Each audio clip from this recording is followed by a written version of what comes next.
37 1 മുതൽ 28 വരെയുള്ള തിരുവചനങ്ങൾ. യഹോവയുടെ കൈ എൻ്റെ മേൽ വന്നു, യഹോവയുടെ ആത്മാവിൽ എന്നെ പുറപ്പെടുവിച്ചു. താഴ്വരയുടെ നടുവിൽ നിർത്തി, അത് അസ്ഥികൾ കൊണ്ട് നിറഞ്ഞിരുന്നു. അവൻ എന്നെ അവയുടെ ഇടയിൽ കൂടി ചുറ്റി ചുറ്റി നടക്കുമാറാക്കി. അവ താഴ്വരയുടെ പരപ്പിൽ എത്രയും അധികമായിരുന്നു, അവ ഏറ്റവും ഉണങ്ങിയുമിരുന്നു. അവൻ എന്നോട്, മനുഷ്യപുത്ര, ഈ അസ്ഥികൾ ജീവിക്കുമോ എന്ന് ചോദിച്ചു. അതിന് ഞാൻ, യഹോവയായ കർത്താവെ, നീ അറിയുന്നു എന്ന് ഉത്തരം പറഞ്ഞു. അവൻ എന്നോട് കൽപ്പിച്ചത്, നീ ഈ അസ്ഥികളെ കുറിച്ച് പ്രവചിച്ച് അവയോട് പറയേണ്ടത്, ഉണങ്ങിയ അസ്ഥികളെ, യഹോവയുടെ വചനം കേൾപ്പിൻ. യഹോവയായ കർത്താവ് ഈ അസ്ഥികളോട് ഇപ്രകാരം അരുളി ചെയ്യുന്നു, നിങ്ങൾ ജീവിക്കേണ്ടതിന് ഞാൻ നിങ്ങളിൽ ശ്വാസം വരുത്തും. ഞാൻ നിങ്ങളുടെ മേൽ ഞരമ്പ് വെച്ച് മാംസം പിടിപ്പിച്ച് നിങ്ങളെ ത്വക്കുകൊണ്ട് പൊതിഞ്ഞ് നിങ്ങൾ ജീവിക്കേണ്ടതിന് നിങ്ങളിൽ ശ്വാസം വരുത്തും. ഞാൻ യഹോവയെന്ന് നിങ്ങൾ അറിയും. എന്നോട് കൽപ്പിച്ചതുപോലെ ഞാൻ പ്രവചിച്ചു. ഞാൻ പ്രവചിച്ചു കൊണ്ടിരിക്കുമ്പോൾ ഒരു മുഴക്കം കേട്ടു. ഉടനെ ഒരു ഭൂകമ്പമുണ്ടായി. അസ്ഥി അസ്ഥിയോട് വന്നു ചേർന്നു. പിന്നെ ഞാൻ നോക്കി, അവയുടെ മേൽ ഞരമ്പും മാംസവും വന്നതും അവയുടെ മേൽ ത്വക്ക് പൊതിഞ്ഞതും കണ്ടു. എന്നാൽ ശ്വാസം അവയിൽ ഇല്ലാതെയിരുന്നു. അപ്പോൾ അവൻ എന്നോട് കൽപ്പിച്ചത്, കാറ്റിനോട് പ്രവചിക്കാം. മനുഷ്യപുത്ര, നീ പ്രവചിച്ച് കാറ്റിനോട് പറയേണ്ടത്, യഹോവയായ കർത്താവ് ഇപ്രകാരം അരുളി ചെയ്യുന്നു, ശ്വാസമേ, നീ 4 കാറ്റുകളിൽ നിന്നും വന്ന് ഈ നിഗതന്മാർ ജീവിക്കേണ്ടതിന് അവരുടെ മേൽ ഊതുക.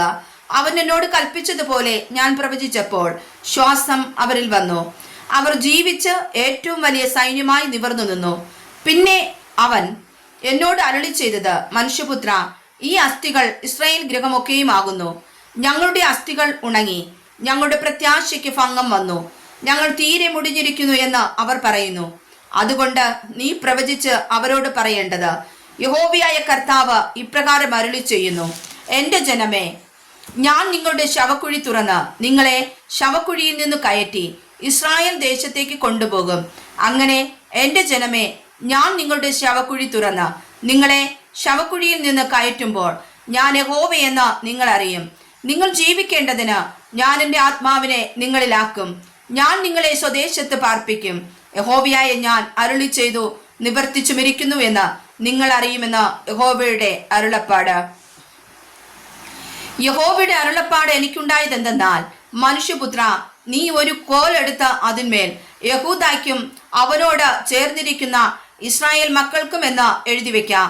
പിന്നെ മറ്റൊരു കോലെടുത്ത് അതിന്മേൽ എഫ്രയീമിന്റെ കോലായ യോസഫിനും അവനോട് ചേർന്നിരിക്കുന്ന ഇസ്രായേൽ ഗൃഹത്തിനൊക്കെയും എന്ന് എഴുതി വെക്കാം. പിന്നെ നീ അവയെ ഒരു കോലായി ഒന്നോടൊന്ന് ചേർക്കുക, അവ നിന്റെ കയ്യിൽ ഒന്നായി തീരും.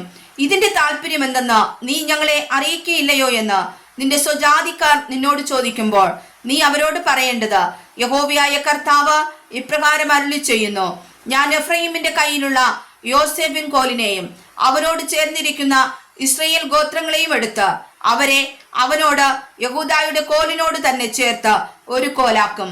അവരെന്റെ കയ്യിൽ ഒന്നായിരിക്കും. നീ എഴുതിയ കോലുകൾ അവർ കാണുകെ നിന്റെ കയ്യിലിരിക്കണം. പിന്നെ നീ അവരോട് പറയേണ്ടത്, യഹോവയായ കർത്താവ് ഇപ്രകാരം അരുളി ചെയ്യുന്നു, ഞാൻ ഇസ്രായേൽ മക്കളെ അവർ ചെന്നു ചേർന്നിരിക്കുന്ന ജാതികളുടെ ഇടയിൽ നിന്നും കൂട്ടി 4 പുറത്തു നിന്നും സ്വരൂപിച്ച് സ്വദേശത്തേക്ക് കൊണ്ടുവരും. ഞാൻ അവരെ ദേശത്ത് ഇസ്രായേൽ പർവ്വതങ്ങളിൽ തന്നെ ഏകജാതിയാക്കും. ഒരേ രാജാവ് അവർക്കെല്ലാവർക്കും രാജാവായിരിക്കും. അവർ ഇനി 2 ജാതി ആയിരിക്കുകയില്ല, 2 രാജ്യമായി പിരിയുകയുമില്ല.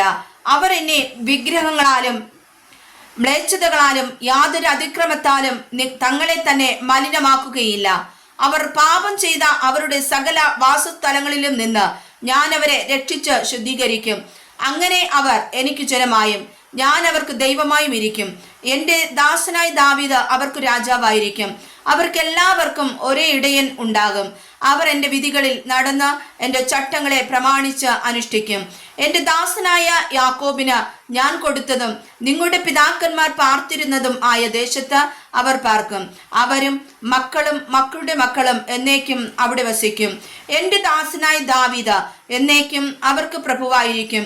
ഞാൻ അവരോട് ഒരു സമാധാന നിയമം ചെയ്യും, അതവർക്ക് ഒരു ശാശ്വത നിയമം ആയിരിക്കും. ഞാൻ അവരെ ഉറപ്പിച്ച് പെരുക്കി അവരുടെ നടുവിൽ എൻ്റെ വിശുദ്ധ മന്ദിരത്തെ സദാകാലത്തേക്കും സ്ഥാപിക്കും. എൻ്റെ നിവാസം അവരോട് കൂടെ ഉണ്ടാകും. ഞാൻ അവർക്ക് ദൈവമായും അവർ എനിക്ക് ജനമായും ഇരിക്കും. എൻ്റെ വിശുദ്ധ മന്ദിരം സദാകാലത്തേക്കും അവരുടെ നടുവിൽ ഇരിക്കുമ്പോൾ ഞാൻ ഇസ്രായേലിനെ വിശുദ്ധീകരിക്കുന്ന യഹോവയെന്ന് ജാതികൾ അറിയും. വായിച്ചതായ വചനങ്ങളാൽ കർത്താവ് നമ്മെ അനുഗ്രഹിക്കുമാറാകട്ടെ. ആമേൻ.